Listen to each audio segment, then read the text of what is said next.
2024 жылғы 1 қаңтардан бастап Қазақстанда 2030 жылға дейінгі қауіпсіз еңбек тұжырымдамасын іске асыру басталды. 7 жыл ішінде тәуекелге бағдарланған тәсіл негізінде еңбекті қорғауды басқарудың ұлттық жүйесін жаңғырту жүргізілетін болады.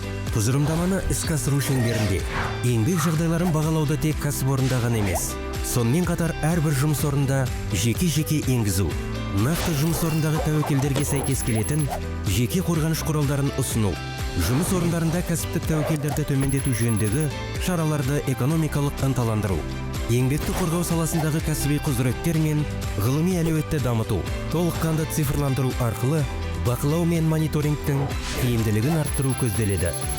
Тұжырымдаманы іске асыру өндірістік жарақаттану мен кәсіптік аурулар деңгейін төмендетуге, еңбек жағдайларын жақсартуға және еңбек ресурстарын үнемдеуге ықпал ететін болады.